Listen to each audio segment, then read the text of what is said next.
De cette lettre qu'au collège tu n'as jamais expédiée, cet email piquant à ton boss que t'as effacé, ce WhatsApp à rallonge pour ton crush qui a été archivé et toutes ces notes dans ton téléphone pour soulager tes pensées si on en parlait. Les mots réparent les mots et ce podcast célèbre ceux restés au stade de brouillon, puisque si un jour ils ont été couchés, c'est sûrement qu'au moins un instant ils ont compté et que peut-être au fond, il suffisait d'un timbre.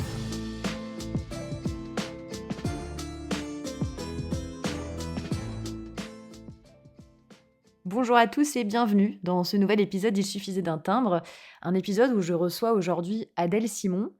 Et je dois dire que la première chose que je me suis dit quand je lui ai proposé de participer au podcast, c'est je pense qu'on va vraiment se marrer. Bon, parce que ça faisait quelques temps que moi je suivais sa carrière dans l'humour, dans le stand-up, et que je me poile allègrement devant ses vidéos Instagram, qu'elle parle des méandres de son petit studio ou d'entretien d'embauche méga folklore. J'ai contacté Adèle parce que je me sentais proche d'elle, je me sentais proche de ce qu'elle vivait, que je comprenais parfaitement en fait ce qu'elle abordait sur scène, et aussi un peu parce que je l'admirais. Je l'admirais de s'être lancée il y a 2 ans maintenant dans une nouvelle aventure, de prendre des risques, d'avoir eu le courage de claquer la porte des agences et du marketing pour essayer. Paraît qu'il n'y a qu'en essayant qu'on a des chances de réussir, pas con, et que surtout c'est comme ça qu'on n'a pas de regrets. Alors je sais plus si je l'ai entendu dans la bouche de Roosevelt ou dans une vidéo YouTube de motivation, mais vous avez l'idée, et je suis tellement d'accord. Mais je sais aussi que c'est tellement difficile. On se sait. Alors oui, j'étais heureuse de rencontrer Adèle la solide, Adèle la courageuse, Adèle la trentenaire. Mais en fait, ce que j'avais pas prévu, c'est que j'avais rendez-vous avec une toute autre Adèle, Adèle de 2018, 24 ans, un peu la Adèle du commencement. En l'écoutant, je me suis imaginé tous mes millennials sûrs qui allaient être là, à bugger, un écouteur dans l'oreille, une patte sur le téléphone, et à se dire ah ouais, en fait, on est vraiment ensemble, et que ces pensées qu'Adèle a couchées sur son carnet, bah, clairement, ils auraient pu eux aussi les écrire. C'est si logique en même temps, parce que moi, en l'écoutant, j'ai eu l'impression de voir toutes les Adèle, toutes les Marion, toutes les Léa, toutes les Chloé, toutes les Justine, et même aussi tous les Enzo, tous les Thibaut, tous les Kevin.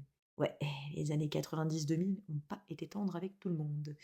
Et là, c'est marrant, je me dis qu'il faut que je m'arrête, même si je sais que je pourrais en parler pendant des heures, mais non, je vais vous laisser avec Adèle en janvier 2018, et on se retrouve juste après avec Adèle en mars 2026. Est-ce bien si différent finalement?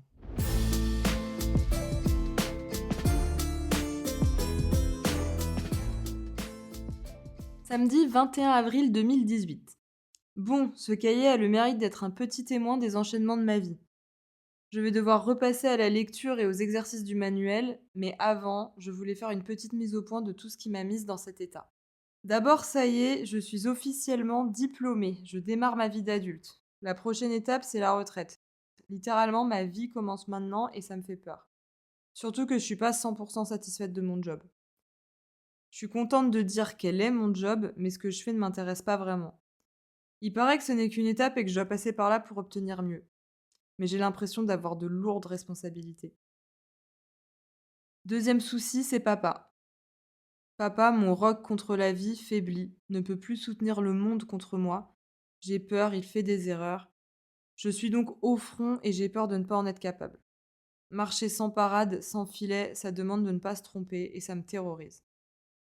Ensuite, ça paraît stupide, mais J m'a brisé le cœur. La vérité, c'est aussi que dès que je kiffe un mec et que je me sens rejetée, je remets tout en question.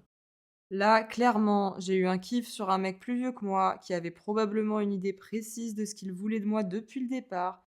Et parce que je le désirais et que j'aimais comme il était, j'ai accepté des choses, j'ai même cédé à d'autres choses.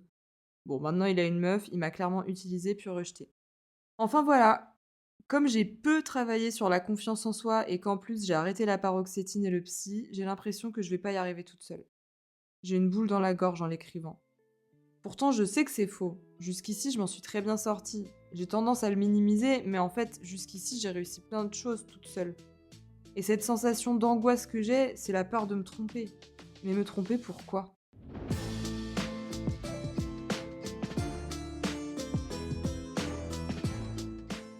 Mais je crois que j'ai été dans une vingtaine. Les seuls moments cool, c'était les moments de l'aventure, un peu où j'ai genre des voyages ou des soirées ou des trucs, ou toutes les fois où je pouvais m'évader. C'était cool. Mais en fait, je passais mon temps à m'évader. Enfin, c'est parce que j'étais pas sur les bons rails, donc c'était un peu compliqué. Mais Et c'est par la période ailleurs qui sert à ça aussi, la vingtaine.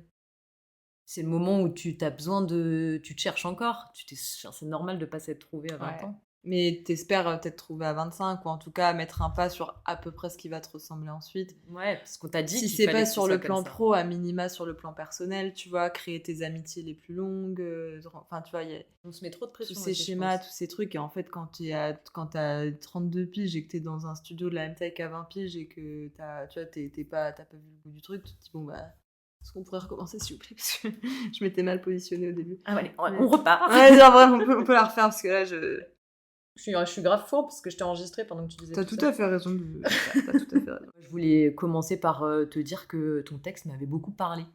Parce que, justement, pour tous ces questionnements-là, que moi-même j'ai eus et comme on a entre guillemets «un parcours, pro», en tout cas, Commun.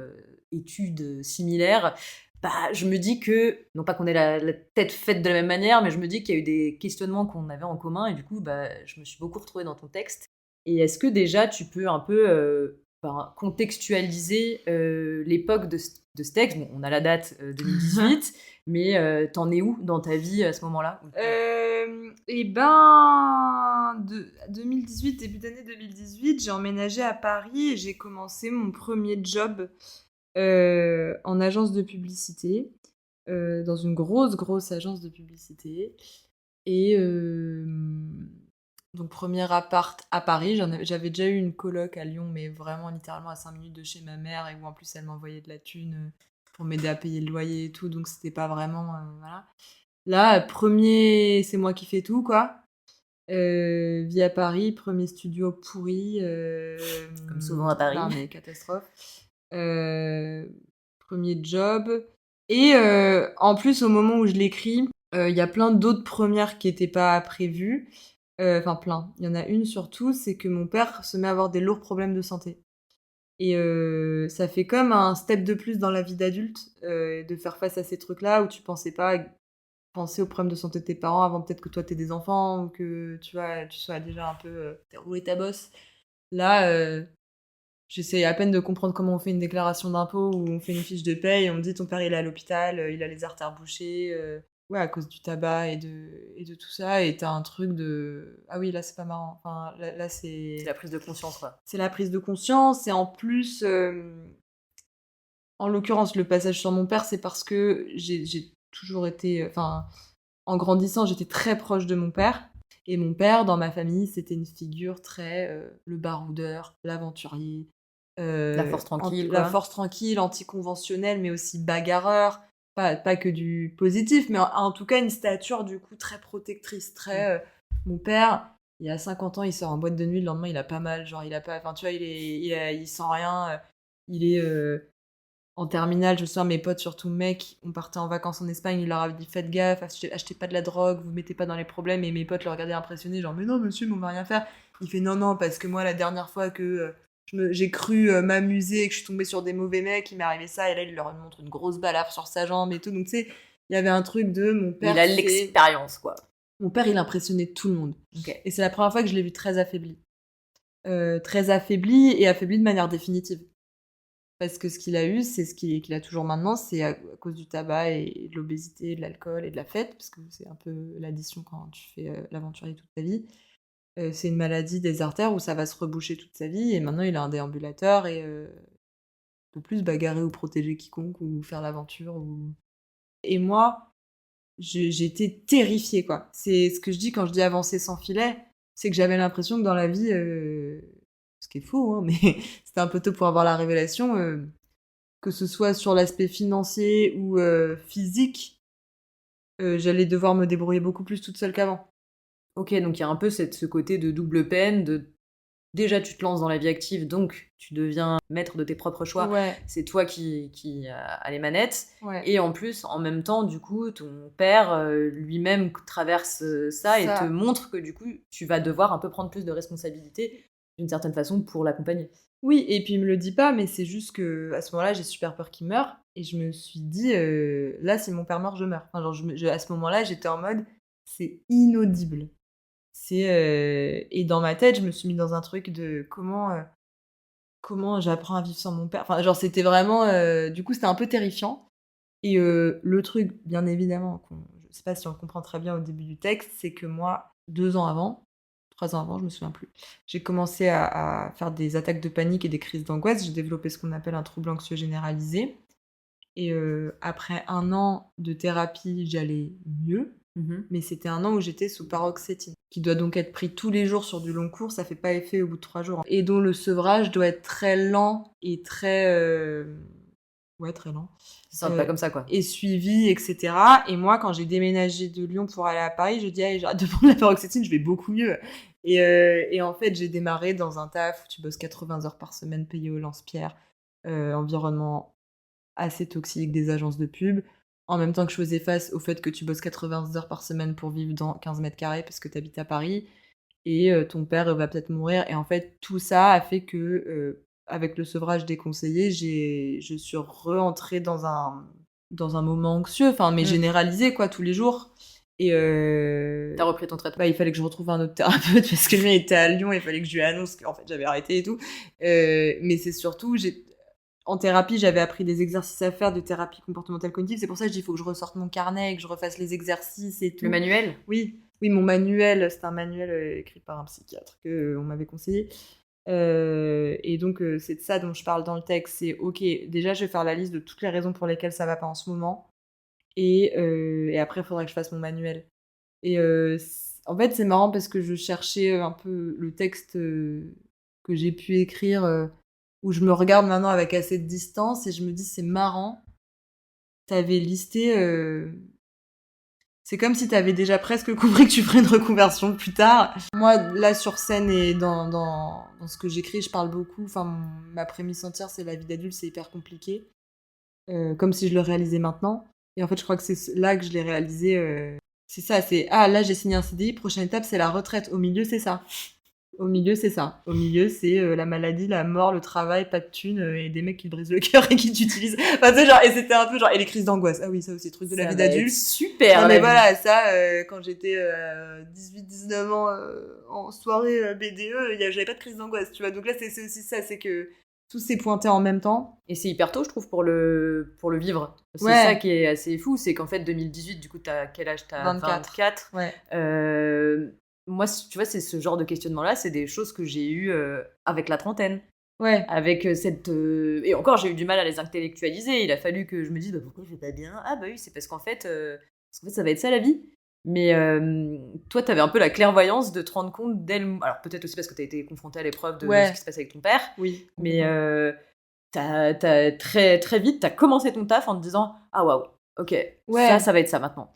Ouais, puis il y avait un deuxième truc, c'est que bah, tu le sais, mais et je pense, s'il y a des étudiants en marketing et en communication, entendez mes paroles et mes prières. Mais je me suis lancée dans des études pour lesquelles je n'étais pas tellement intéressée, pas tellement passionnée. Je voulais faire autre chose depuis le début, mais les choses qui m'intéressaient sont des métiers qui soit effectivement sont précaires, ou en tout cas sont pas ceux que je sais pas, l'éducation nationale a envie de mettre en avant, ou pour tout un tas de raisons qui sont liées à la culture. Bah, je voulais être autrice, je voulais être actrice, je voulais écrire des séries, je voulais faire un one-man show au lycée, mais j'avais pas encore les termes, etc. Et je m'étais dit, j'aimerais trop aussi réaliser un film, et voilà. Mais d'abord, quand t'habites pas à Paris, quand t'habites en dehors de Paris, à Paris, c'est, je crois, plus de 80% du budget de la culture qui gravite à Paris. Donc quand t'es en dehors de ça, et aussi que tu n'as personne dans ta famille, dans tes amis, dans les amis de tes amis, les amis de tes parents, tes proches, qui est de près ou de loin dans la culture, et que par ailleurs, l'intégralité de ton environnement, c'est tu vas faire médecine, droit, ou des études de commerce, qui est un mot valise qui va tellement loin et qui va tellement nulle part. Mais en fait, toi, tu sais pas où tu fites dans tout ça. Et au lycée, je crois, à partir de la 3e et jusqu'au lycée, je disais: «Je vais être actrice, je vais être actrice». Au lycée, j'avais mentionné le cours Florent, et ma mère, croyant vraiment bien faire, en plus, m'avait dit: «Mais tu vas jamais y arriver. C'est hyper dur. Je te dis pas de pas le faire, mais je te dis que, en fait, c'est pas comme ça la vie. Et est-ce que tu voudrais pas plutôt faire des études où tu as des qualités qui te permettent de les faire, et à côté faire du théâtre ou faire un truc et tout. Et tu vois, concrètement, faire ton master en quelque chose et passer des castings à côté. C'était un peu ça le plan de base. Sauf qu'en fait, quand tu commences ta vie étudiante et que t'as tes partiels, tes machins, tes trucs et que la vie te roule dessus, tu fais pas. Enfin, en tout cas, dans mon cas, tu fais pas des castings toutes les semaines, tu fais pas des cours de théâtre toutes les semaines. Et puis quand les crises d'angoisse sont arrivées, j'ai même plus fait de théâtre du tout et de scène parce que j'arrivais plus à parler en public. Donc après, t'as une pile d'autres soucis qui se mettent sur toi. Mais toujours est-il que du coup, quand j'étais en études, ça me faisait toujours un peu chier. T'avais toujours un cours intéressant, tu vois. Histoire des médias, j'adorais. Comment manipuler quelqu'un, hyper intéressant. Mais parce que de facto, c'est intéressant. Enfin, tu vois, genre... Ça intéresse tout le monde, entre guillemets. Voilà. Sciences sociales, sciences humaines, ça m'a toujours un peu intéressé. Et puis de toute façon, quand on te fout en com ou en marketing, c'est bourré de gens créatifs pour renoncer à leurs rêves, concrètement, tu vois. C'est ça. Qui se sont dit, quand tu t'es créatif mais qu'il faut gagner de l'oseille, bah fais ça, tu vois, genre, tu aimes communiquer, bah attends, mais fais de la communication. Enfin, moi je me souviens au lycée quand il y avait de concert d'orientation qui m'avait dit, mais attends, mais si t'es forte pour parler, faire rigoler tes potes, communiquer, mettre les gens en valeur, tu devrais faire de la communication. Ce qui ne veut rien dire. Ce qui ne veut rien dire. Et surtout, ce mot communication, la définition du dictionnaire n'a rien à voir avec le métier. Tu sais pas que tu vas te retrouver à faire des tableaux Excel. Non, mais tu sais, genre, c'est pas dans la définition. Et des mails sauf erreur de ma part et tout. Enfin, pas du tout, tu vois. Et à parler de KPI et de SWOT, putain. Mais non, mais quel enfer. Et bref, mais ne désespérez pas. Mais en tout cas, c'est vrai que du coup, toutes mes études, j'étais déjà en crise, mais je me rassurais beaucoup en me disant, quand t'auras du taf, ça aura du sens. Et ça, c'était un conseil de mon père, je me souviens, qui me disait, lui aussi pensant vraiment bien faire, les stages, les petits métiers du début, c'est toujours chiant, mais dès que tu vas prendre en responsabilité, tu vas voir vraiment la partie intéressante. Et moi, je comptais beaucoup là-dessus.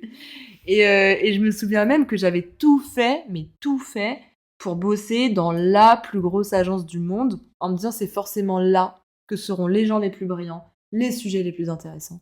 Et là, enfin, je serai heureuse. Je signe mon CDI dans la plus grosse agence du monde et je suis là, je me fais chier comme un rat et tout le monde est con. Un truc comme ça, où vraiment tout le monde était pas con, mais tout le monde avait mis son cerveau sur pause parce que c'est pas tellement un métier surprise de génie en réalité. Donc de dire sauf erreur de ma part, à dispo, voici la pièce jointe en PJ. Enfin, tu vois, alors j'exagère, mais j'exagère à peine. Tu n'exagères pas du tout. Je pense que tu fais pas. Enfin, c'est pas que tu fais rien. En vrai, en plus, c'est ça le pire, c'est que tu travailles énormément, mais pour brasser beaucoup d'air. Ouais, tu brasses tellement de vent. Et ça, c'est super difficile pour les gens qui, à la base, comme toi ou moi, je pense, qui ont choisi déjà cette filière-là parce que c'était un truc généraliste qui engageait pas trop. Et oui, il y avait ce côté créatif, mais moi, très rapidement, dès l'IUT, on me disait en vrai, c'est un métier de merde. Vous allez en chier, vous allez gagner aucune thune, vous allez bosser comme des chiens, et vraiment, vous allez vous faire chier. Je me disais, putain, les gars, ils nous... Trop genre, cool. Ouais, trop cool. Mais c'était ce qu'ils appelaient, je pense, de la sélection naturelle, tu vois, c'était pour un peu écrémer et qu'il y ait moins de gens au bout de 2 ans. Mais en fait, en réalité, je leur en voulais. Moi, à l'époque, j'étais là, c'est horrible, nous, on est en train d'en chier, on fait 45 heures de cours par semaine, j'ai le pif qui saigne parce que je suis stressée de mes partiels, et toi, tu me dis ça. Je me souviens, c'est vrai. Sauf qu'en vrai, en fait, ils avaient raison. Ils avaient raison, mais j'aurais aimé qu'ils soient plus précis. Je me souviens qu'on a eu un cours en commun magistral d'une... je sais pas ce qu'elle devient, cette dame. Mais elle était genre responsable comme d'une mairie, ou un truc comme ça. Et elle avait dit, alors là, vous êtes 400 dans l'amphi, 300 dans l'amphi, je sais plus combien on était. Elle était là, je peux déjà vous dire qu'il y a les 2/3 de cette promo qui ne fera plus ce métier-là dans 10 ans. Et moi, j'étais là, mais elle se prend pour qui, cette folle? Et en fait, dans ma tête, et je me disais, mais le toupet. J'aurais aimé que elle ou qu'un autre prof nous dise ce que vous faites là, l'objectif final de ce que vous faites là, concrètement, pour 90% d'entre vous, sauf ceux qui, par miracle, feront de la com pour un truc génial, mais ça va être pour faire du business. Là, vous êtes tous en train de vous casser la tête pour vendre des assurances ou des yaourts.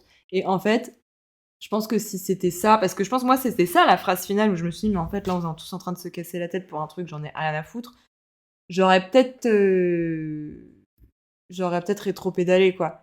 Et plutôt... Dès tes études? Ouais. À ce moment-là? Ouais, parce que il y a eu à un moment donné une mention, je crois, dans ma 2e année d'études de tu peux bosser en agence. En fait, c'était ça, tu peux bosser pour une entreprise, dans une entreprise, où tu peux bosser pour un parti politique, un lobby, une ONG, mais ça paye très peu. Et il y a un truc moral. Je me souviens, il y a un prof qui disait ça paye peu. Et en plus, moralement, vous devez vous dire que vous influencez les gens à faire des choix politiques.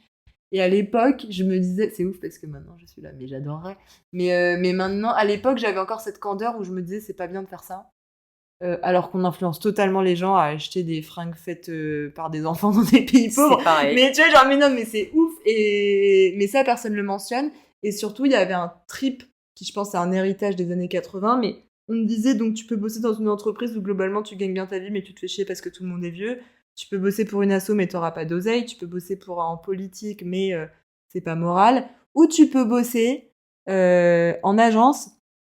C'est hyper cool, tout le monde est jeune, c'est hyper créatif. Quand t'aimes pas un client, t'en as un autre. Il y a des after-work, t'as le droit de venir en basket. Et personne te dit... en fait, c'est exactement comme bosser en entreprise. C'est une entreprise. Tu fais la même chose et tu te fais 10 fois plus fouetter, t'es moins bien payé. C'est hyper glamourisé et je pense que... Et d'ailleurs, j'ai commencé à écrire des blagues sur ça. Moi, je suis aussi tombée dedans parce que... Tout connement, t'as 22, 23 ans, tu trouves pas ta place. T'as tellement mis de côté les métiers artistiques que t'as oublié qu'ils existaient. Donc t'as juste l'impression de n'avoir aucune envie de vie. Et tu dis, bah là, au moins, je suis dans un taf où tout le monde a entre 25 et 32 ans et on se tease la gueule tous les soirs. Et enfin, en fait, c'est un peu ça. On fait des after-work. L'ambiance est sympa. Parfois, il y a des clients qui nous invitent au resto. Enfin, genre, tout est ambiance. Il y a un baby-foot. Enfin, tu sais, c'est cliché de fou, mais c'est comme le monde de la start-up, quoi. Mais ah ouais, en plus, à notre époque, c'est moins le cas des nouvelles générations que j'admire beaucoup en ce sens, mais à notre époque, il y avait un ego trip de j'ai fini à 20h et toi t'as fini à quelle heure? 21h30, mais badass, mais genre, non, non, non, c'est pas badass, ça veut dire que concrètement, alors certes, moi mon bureau était plus confortable que mon appart, mais parce que normalement, ce n'est pas le cas de tout le monde. Mais c'est pas censé être comme ça c'est parce que tu es mal payé précisément, tu vois. Ouais, je pense qu'il y avait un peu la poudre aux yeux de typiquement dans la grosse agence où j'étais, bah ouais, je vivais dans 15 mètres carrés, j'étais mal payée et je faisais des trucs sans queue ni tête et pas très intéressants.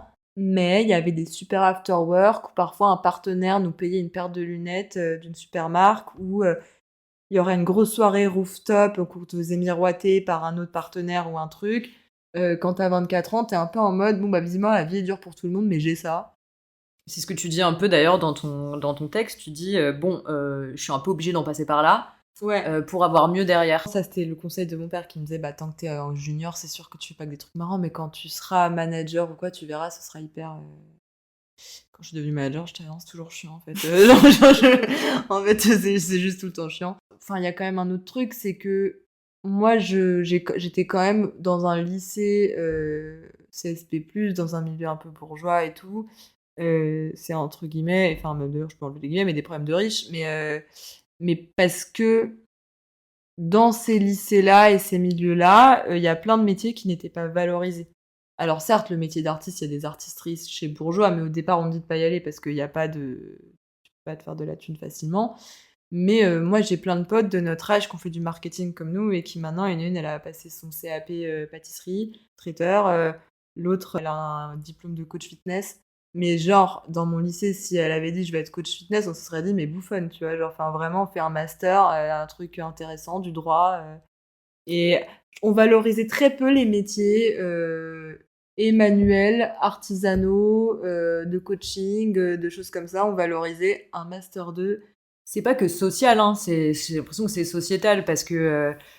et voire générationnel, parce qu'il y a quand même un truc qui vient, je pense, de nos darons qui sont plutôt dans le CDI, la sécurité, la stabilité, je te paye des bonnes études, je te paye une école de commerce parce que derrière ça va t'ouvrir telle ou telle porte. Et aujourd'hui, on commence à se dire, oui, en fait, du coup, tous les gars qui ont fait une école de commerce, ils sont en burn-out, donc, ils sont tous ébénistes. Donc, en fait, peut-être réinvestissons dès le début les métiers artisanaux. Et je pense que ça tend à le devenir, notamment depuis le Covid, où les gens se sont dit incroyable de planter des patates. Mais je pense qu'il y a J'adore faire du pain. Mais de ouf, j'adore. Enfin, vraiment, je vais me lancer dans le pain. Mais je pense qu'on va dans le bon sens, déjà au niveau sociétal vis-à-vis de ça, ce qui me donne de l'espoir pour les générations d'après, qui, j'espère, ne devraient pas connaître cette errance que nous, on a connue, quoi. Ouais, grave. C'est vrai que... Mais c'est marrant que... Enfin, c'est une question que je me pose beaucoup en ce moment. Pourquoi c'était autant un délire de bosser en marketing ou d'être directeur import-export ou d'être, je sais pas, conseil en finance et tout à l'époque de nos parents? Pourquoi c'était je veux dire au-delà de l'argent, mais en fait, je pense que l'argent compte beaucoup. Ah mais oui. Mais ouais, pourquoi c'était autant un plaisir, quoi? Peut-être que quand ils avaient pas de smartphone, déjà, ils étaient moins en burn-out.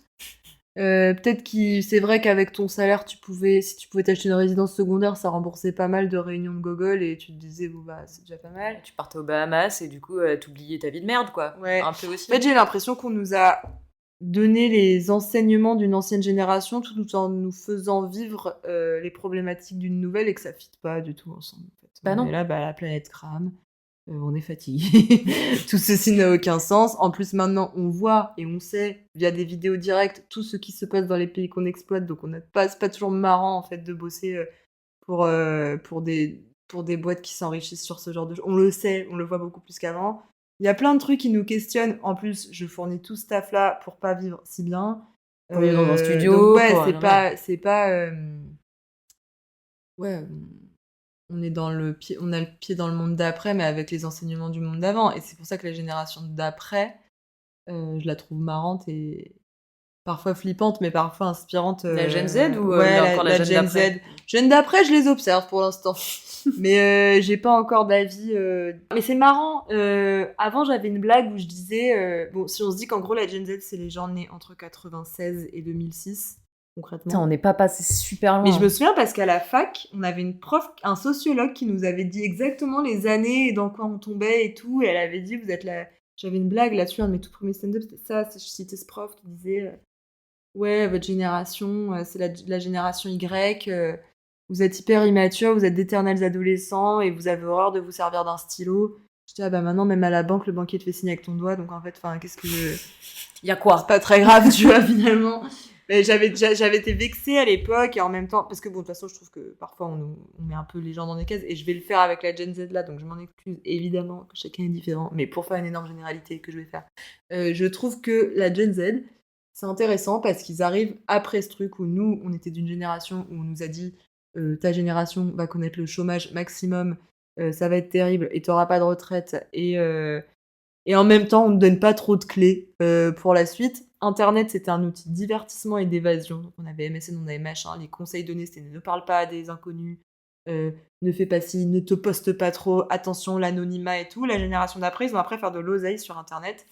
Ce qui a créé des choses très bien, notamment rompre complètement avec le modèle d'avant. Ce qui a créé parfois des choses, ça c'est mon avis, mais aussi un petit peu... Il y a des nouveaux aspirants multimillionnaires en crypto-monnaie. Il y a aussi tout ce truc-là qui est venu avec. Hein, mais toute génération a ses gens flippants. exactement, Ouais. voilà, une américanisation. Mais là, je parle vraiment comme s'il avait 92 ans. Mais en même temps, ce que j'admire beaucoup dans cette génération-là, c'est justement que là où nous, on était un peu limite à tendre les doigts vers le bâton, enfin à être prête à tendre même le bâton pour se faire battre, à accepter de finir à 23h payé au SMIC pour des boîtes au CAC 40. Moi, j'ai vraiment eu des stagiaires et même des CDI qui me disaient, bah moi, salaire d'entrée, je veux ça, ils me disaient limite mon salaire, où ils me disaient, bah ma journée elle est finie, je me casse. Ce qui est normal, hein, ce qui surtout en stage, c'est le droit du travail. Mais nous, c'était pas entendable. Et je trouve ça super bien. Moi aussi. Je trouve ça. En plus, vu qu'ils le font tous, ça crée un truc de l'union fait la force. Alors que nous, si t'en avais un qui le faisait, bah c'était juste le gogol du groupe, quoi.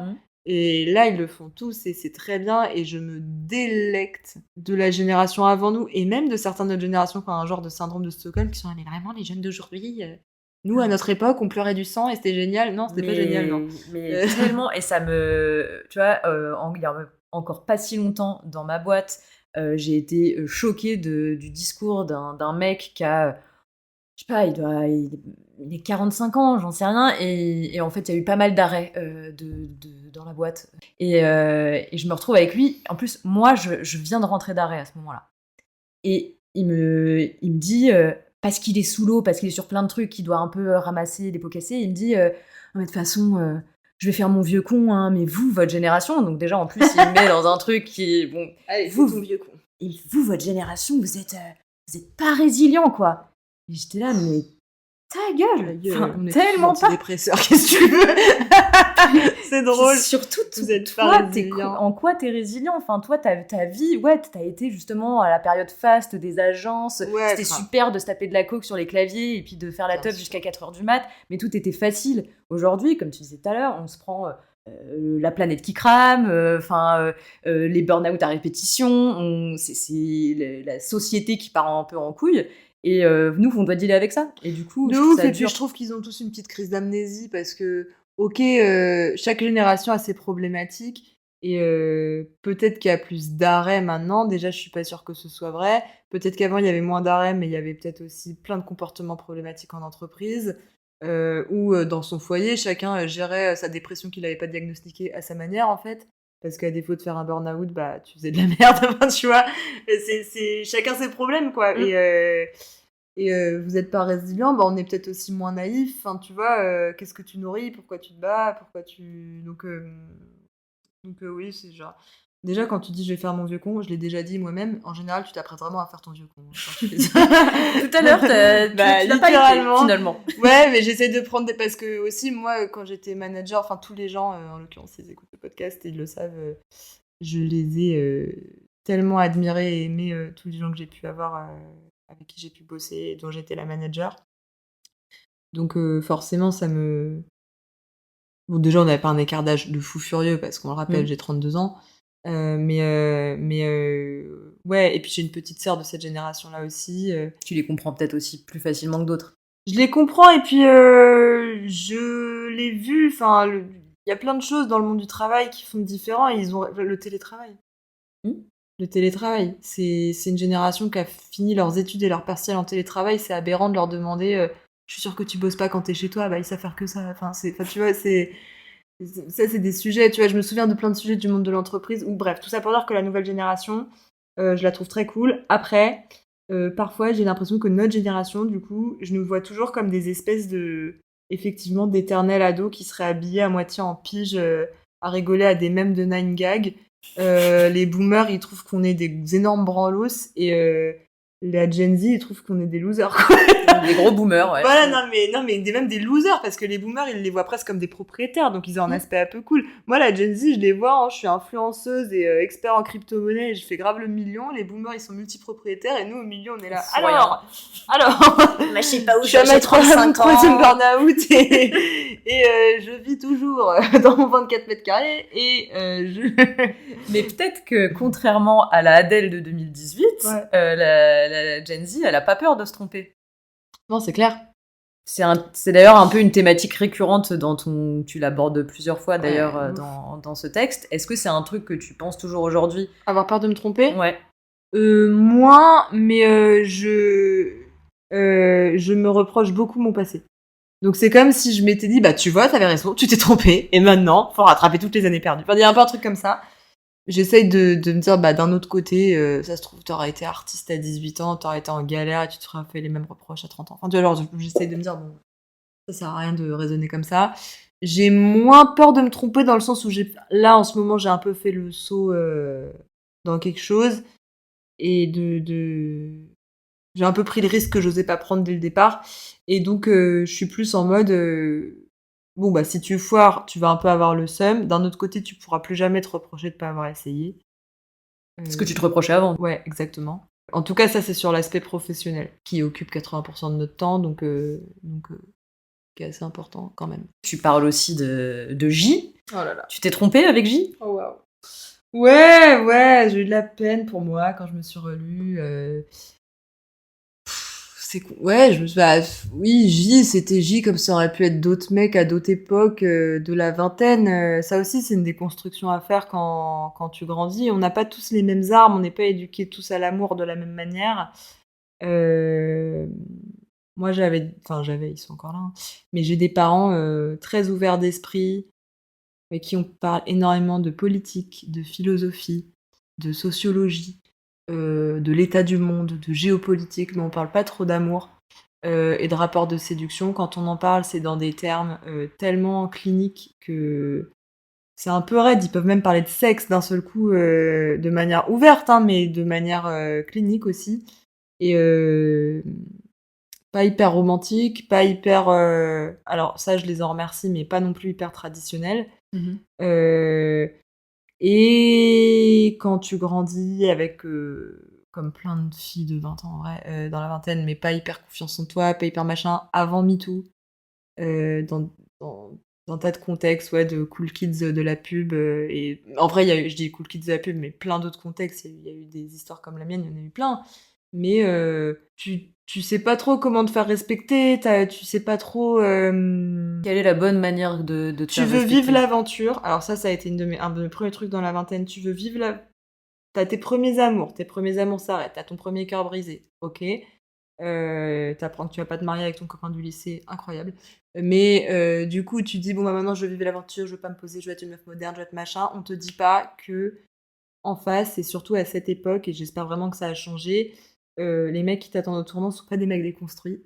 Donc amuse-toi, mais fais gaffe, quoi. Moi, j'ai pas toujours fait gaffe. Ouais, là, j'ai l'impression d'avoir écrit un truc qui arrivait à plein de filles, assez cliché, de tu t'attaches à un mec qui te respecte pas trop, qui est plus vieux que toi. Ça, c'est un autre écueil assez courant dans la vingtaine. Ça dure très peu de temps, en vrai. Ce truc-là, ça a dû durer 2 mois, 3 mois. Ouais, tu te sens un peu arnaqué et aussi triste, mais c'est interdit de dire que t'es triste parce que toi-même t'étais cette super fille indépendante qui a peur de rien et qui machin, donc en fait tu restes bloqué dans des émotions que tu veux pas définir en disant on m'a pas trop respecté, je m'en suis voulu. Alors c'est vrai, hein, par ailleurs, mais il y a plein de mots. Déjà à l'époque, il y a plein de mots qu'on mettait pas. Comme quoi, par exemple? Euh, Il y a plein de trucs sur. Alors, on dirait que je vais parler d'un truc super glauque, je vais pas du tout parler d'un truc qui pourrait être classé en affaires criminelles, mais quand même, le consentement, on n'en parlait pas trop. Et dire que quelqu'un de beaucoup plus vieux que toi t'a fait accéder à des trucs, machin, enfin, tu vois, quand je me relis, je me dis, ouais, ce serait pas. Tu vois, j'imagine des filles de 24 ans maintenant qui ont des copines qui discutent de ça, il y en a forcément une qui dit à l'autre, meuf, c'est pas possible, c'est pas ok. Genre l'expression, tu me dis, non, c'est pas ok. Ouais, mais parce qu'on a normalisé des trucs hyper cons. Enfin, Ah oui, mais c'est pas nous qui l'avons normalisé, la génération d'avant et d'avant et d'avant et d'avant. Et en fait, on a dénormalisé le truc à partir de MeToo et d'après. et Dieu merci. Ouais, grave, grave. Après, je trouve pas ça si cliché de le dire parce que, en fait, au-delà de ça, tu parlais des gars de la pub. Je pense qu'il y a au-delà de cette admiration que tu peux avoir pour des mecs plus vieux ou quoi. euh, à 20 piges, t'es dans un truc, je pense, de j'ai envie de plaire aux autres. Mec, meuf, peu importe, Ouais. tu vois. Même tes potes et tout. Et du coup, c'est un peu le cliché de la pick me, je pense, de la pick me girl. C'est tu vas être effectivement la meuf marrante. Bon, bah écoute, si jamais toi, t'as pas envie d'un truc sérieux, t'inquiète, moi non Ouais, plus. moi non plus. Alors que si, bien sûr que si. Moi, à l'époque, je voulais pas d'un truc sérieux. Mais ça, en ce moment, je me questionne vachement là-dessus. Ça, c'est l'autre truc. C'est qu'à l'époque, je pensais qu'à l'instant T, je ne voulais pas de trucs sérieux, mais que très rapidement et sûrement qu'on allait se marier et avoir un schéma très classique du couple et tout. Et aujourd'hui, je me dis, c'est sûr que j'aime bien l'amour, tomber amoureuse et tout, mais je ne sais pas si je suis faite pour le schéma traditionnel du couple. Mais voilà, c'est plein d'éléments de lecture qu'on n'avait pas forcément. Déjà que t'as pas forcément peut-être au début de ta vingtaine en général, et à cette époque encore moins. Et du coup, les mecs vers qui je me tournais, moi en tout cas, et je sais pas si c'est le cas, mais c'était des mecs qui avaient une vision hyper différente de toi. Tu veux pas de sérieux, bon, bah, on va pas bien se traiter, tu vois. Alors que si, On peut se respecter tout en on ne peut voulant pas de bien choses se sérieuses. traiter. On peut même avoir des sentiments l'un pour l'autre sans vouloir du sérieux. Tu vois, il y a un truc comme ça là, qu'est-ce qu'il y a derrière du sérieux. Tu vois, et il y a plein de choses comme ça où. Il y avait beaucoup moins de possibilités de couple à l'époque. Enfin, en tout cas, moi, c'est comme ça que je le perçois. Quand je suis au lycée, quand j'ai 20 ans, on ne parle pas trop de couple libre, on ne parle pas Non. trop de de schémas un peu différents que le couple exclusif classique. Ouais. Et du coup, forcément, toi, t'es là, bon, c'est soit je veux rien et ok, je suis hyper libre et voilà, soit j'ai envie de me poser. Sauf que pour happer les mecs qui sont un peu ces électrons libres, bah tu te conformes à leur moule. Mais ça fait. Enfin, pour autant, je pense pas qu'il faille regretter ça parce que oui, peut-être qu'on s'est compromise avec des mecs à un moment donné, mais ça aussi nous a appris à avoir le recul là-dessus. Et tu le referais peut-être plus aujourd'hui. Bah non, amen. Mais non, mais après, genre, je me serais bien épargné 2-3 traumatismes. Mais alors là, c'est pas vraiment son cas à lui, mais je pense aussi que ce gars-là, comme c'était au moment où effectivement j'étais toute seule à Paris en truc, je me sentais vulnérable, c'était cool d'avoir quelqu'un dans ma ligne de mire que je pouvais voir de temps en temps. Ça me faisait un point d'ancrage parce que j'avais pas non plus 1000 potes, je venais d'arriver et tout. Et donc je pense que ça a été que la rupture ait lieu à ce moment-là, avec toutes ces réalisations de la vie d'adulte qui arrivaient en même temps, j'avais l'impression vraiment d'être ah ok, enfin là la vie est dure. En gros, lui, du jour au lendemain, il t'a dit j'ai une meuf. Il m'a dit faut qu'on arrête de se voir, je crois. J'ai commencé à avoir quelqu'un et du coup ouais, j'ai découvert les joies de ça, le mec qui te dit qu'il veut pas se poser, il veut pas se poser avec toi. On la connaît, celle-là. On la connaît, bah là c'était la première. À 24 ans, j'ai appris ce que ça voulait dire. Mais ouais, voilà, du coup c'était plein de premières et plein de révélations qui se sont un peu toutes passées au fin d'hiver, printemps 2018. Ok.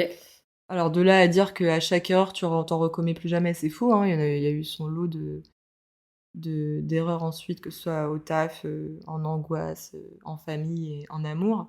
Mais là c'était les premières. Mais c'est aussi en tout cas c'est la fin de ton texte, un moment où tu valorises quand même ce que tu as déjà accompli, parce que tu jettes déjà un regard assez cool sur toi à la fin de ce texte, alors que avant tu déverses un petit peu tout ce qui va pas. Et du coup, est-ce que c'est quelque chose que tu as un peu institutionnalisé dans ta vie, de soulever le positif quand même Oui, ça, je vais être très humble et dire tout de suite que c'est une technique que j'ai appris chez le psychiatre. Donc, c'est de me dire, attends, est-ce que ce que je suis en train de dire, c'est vrai ou est-ce que c'est mon regard hyper teinté par de la tristesse ou, enfin, tu vois, quand t'es anxieux ou dépressif ou juste triste ou fâché ou voilà, t'as une façon de voir les choses qui est teintée, un peu comme des lunettes de couleur qui te font pas voir la vraie vie. Et donc, ce qui est utile parfois, c'est de remettre par écrit, soit de questionner, est-ce que ça, c'est une vision objective ou est-ce que quelqu'un d'autre pourrait dire différemment, soit vraiment d'écrire de manière très positive. Et comme moi, là, la pensée dominante, comme j'étais hyper anxieuse, c'est je vais pas y arriver, je suis perdue, j'ai essayé de me dire, bon, en vrai, là, à ce stade, j'ai réussi. Enfin, j'ai essayé de noter, oublie pas quand même qu'effectivement, tu vis toute seule, tu bosses pour une grosse boîte, t'as fait plein de trucs quand même, tu vois. À l'époque, c'était un carnet un peu en mode journal intime que tu tenais régulièrement, tous les jours ou Non, je faisais D'ailleurs, c'est toujours le cas aujourd'hui, ça me saoule. Je recommence à écrire, je me dis que je vais écrire tous les jours et après, je blackout pendant genre 2 mois. Et je fais alors, qu'est-ce que je disais déjà? Mais je l'ai là, sur moi, c'est trop marrant parce que c'était un objet publicitaire, ce carnet, qu'on m'avait donné à mon arrivée dans l'agence. Et j'avais dit, bon, bah, ce sera mon premier journal de ma vie parisienne. Donc, je pense que j'ai commencé à écrire dedans, genre en janvier ou en février. Et au début, c'était ah là là là, la vie est douce. Un peu galère. Non, mais je me suis Adeline Paris. Exactement, c'est mon premier sketch de stand-up qui s'appelait Adeline Paris. Et j'avais écrit genre, bon bah voilà, pour l'instant, les tribulations d'une jeune fille de 24 ans qui galère un peu, mais bon, on verra, ça a l'air marrant. Et petit à petit, c'est là, ah, genre, qu'est-ce qui se passe? Et ouais, et la page que j'ai lue là, je pense que je venais de valider ma période d'essai et tout s'était effondré en même temps. Enfin, tout. Ces quelques trucs s'étaient effondrés. Ce qui est censé être une joie quand même finalement, normalement de valider une période d'essai, mais toi c'était la prise de conscience quoi. Mais du coup j'imagine que je suis pas la seule, enfin j'imagine, j'en suis même sûre et certaine, ce truc de j'ai fini mes études, je commence à taffer maintenant. Ah et donc c'est ça la vie là, c'est ça. Et y a des gens qui sont sûrement très contents ou d'autres qui se posent pas la question, mais je connais plein de gens plus jeunes que moi qui commencent à taffer maintenant, etc. et qui disent bon bah voilà. C'est quand la retraite. Ouais, non, mais voilà, et un peu, ils le disent avec humour, avec courage, avec truc, j'ose pas leur demander. Et du coup, là, t'es en bad ou pas? Parce que, tu sais, j'ai peur qu'ils me disent, bah maintenant, si je te le dis, c'est quoi la suite? Enfin, juste je m'en rends compte et je vis avec, ou est-ce que je dois foutre en l'air les 5 dernières années d'études alors que j'ai encore mon prêt? Enfin, tu sais, genre, il y a un truc de... Ne tuons pas dans l'œuf les espoirs Ne tuons pas dans l'œuf. des autres, mais tu vois, le passage que tu fais justement sur la prise de conscience de la prochaine étape, c'est la retraite, et elle est pas maintenant. Ouais. On en parlait un peu avant d'enregistrer, mais j'ai une amie qui est psy, dans le milieu des EHPAD, et il n'y a pas si longtemps, au-delà de dire vieillir c'est perdre, hein, qui était un message très positif, elle me parlait de la trentaine en me disant, de toute façon, la trentaine, c'est avoir des enfants et cotiser pour la retraite. Pas du tout, c'est faux. Cotiser pour la retraite. On est des millennials, la retraite, la trentaine, c'est... je sais pas, c'est aller en soirée et faire des festivals. Faire des gâteaux et être en roue libre. Ça devient de plus en plus faire des gâteaux et de moins en moins faire des festivals, malheureusement. Ça dépend quand t'es en couple ou célibataire. Quand t'es célibataire, tu continues d'aller en festival et mettre des paillettes sur tes joues parce que t'as rien d'autre à foutre. C'est faire du backpacking, je sais pas où et... même en couple, tu peux très bien faire du backpacking, non, mais c'est clair. Je sais pas où. Mais il y a quand même un... Mes potes en couple ont un peu plus atteint la vie de trentenaire où ils cuisinent, où ils font du yoga, où ils font des trucs, et mes potes célibataires sont encore un peu plus furieusement en boîte. Aventureux, peut-être. Voilà, j'étais là, qu'est-ce qu'ils font exactement? Ils essaient de tuer le temps parce qu'ils habitent toujours dans des 18 mètres carrés, c'est chiant en fait. Donc tu sors et tu fais plus de trucs, quoi. Ça t'a fait quoi de retrouver ces textes? Parce que tu m'as dit que tu avais passé pas mal de temps à chercher différents textes que tu avais pu écrire à l'époque. Ça t'a fait quoi de les retrouver, d'en passer peut-être d'autres, des moments plus joyeux? Ça m'a fait marrer. C'est parce que on oublie, en fait, on a l'impression que, par exemple, certaines révélations, on les a eues très récemment, alors qu'en fait, ça fait des années qu'on y pense. Donc déjà, tu te relis, tu fais « Ah, mais je disais déjà ça et j'ai mis tout ce temps à faire un virage, mais ça va pas... » Il y a un truc comme ça. Ça m'a fait marrer. Ça m'a aussi... Ça te fait avoir un peu d'empathie envers toi, enfin, la toi plus jeune. Tu te dis « Oh, putain, c'est... Bichette. Tu savais. » Mais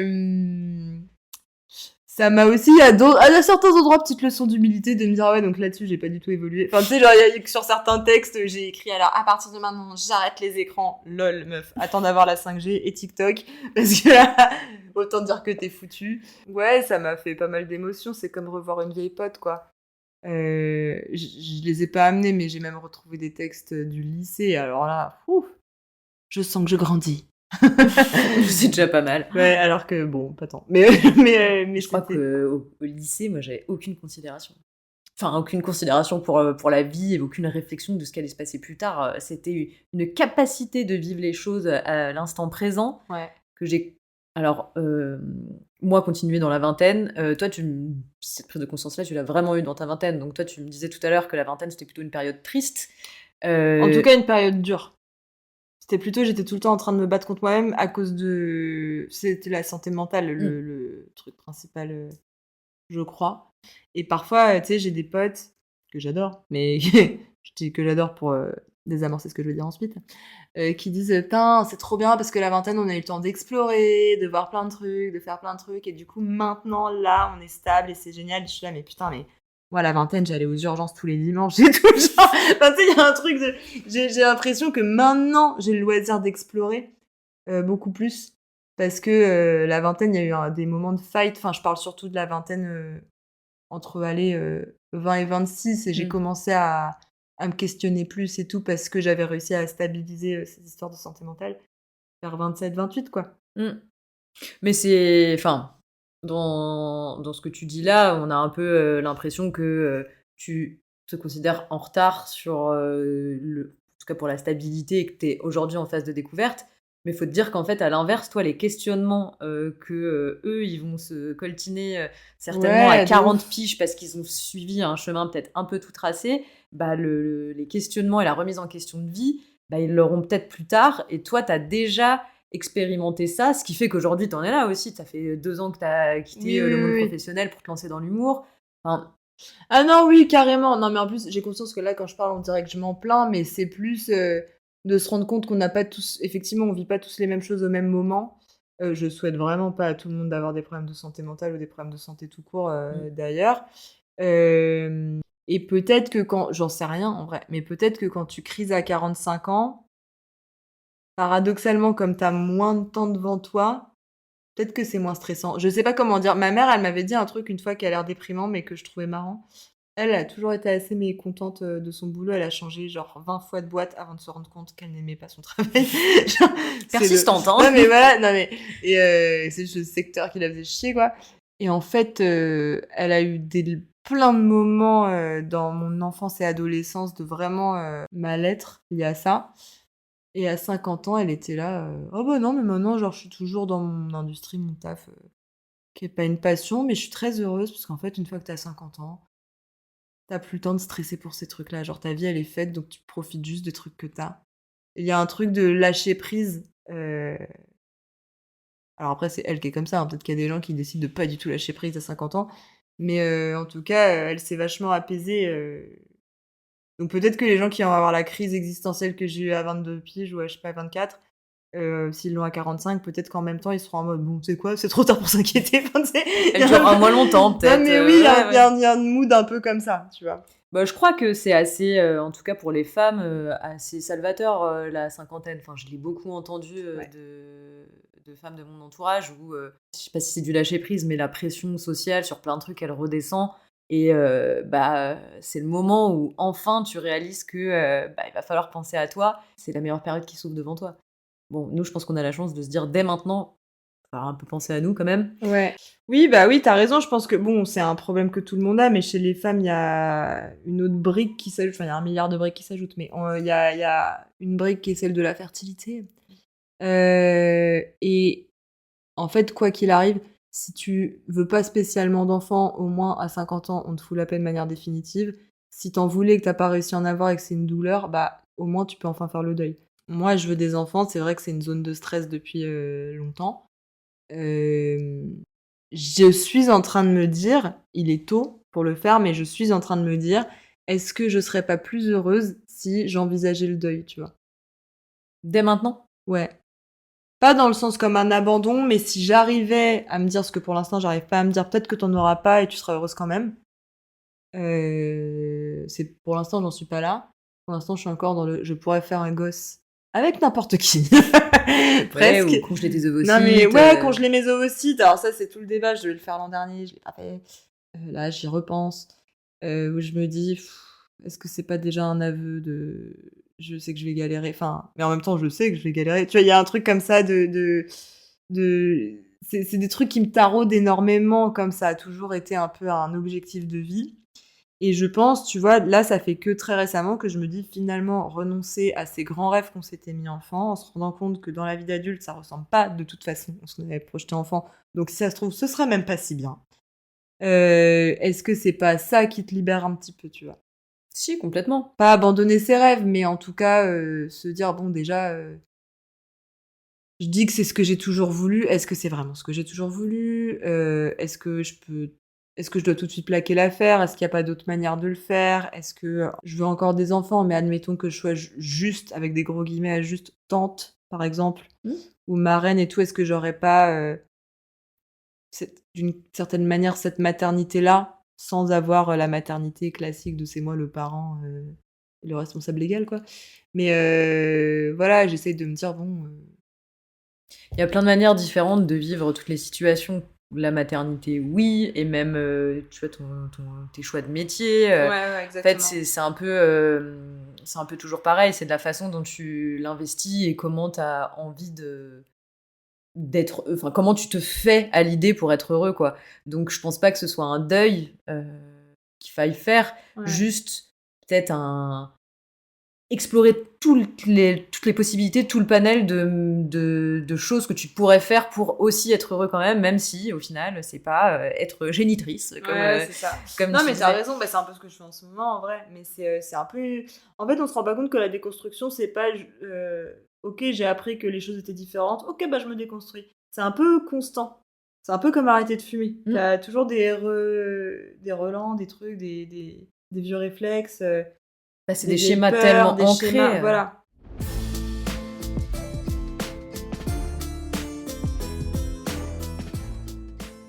Est-ce que tu aurais un message, pour la Adèle de 2018? Démissionne. Il n'est pas trop tard pour te reconvertir. Ouais, qu'est-ce que je pourrais lui dire à la Adèle de 2018? Déjà, bravo. Bravo, de faire tout ce que tu fais, malgré tout ce qui se passe. Il y a plein de gens qui sont pas au courant de ce que tu traverses, tellement tu donnes bien le change et tu devrais te foutre la paix et être plus gentil avec toi.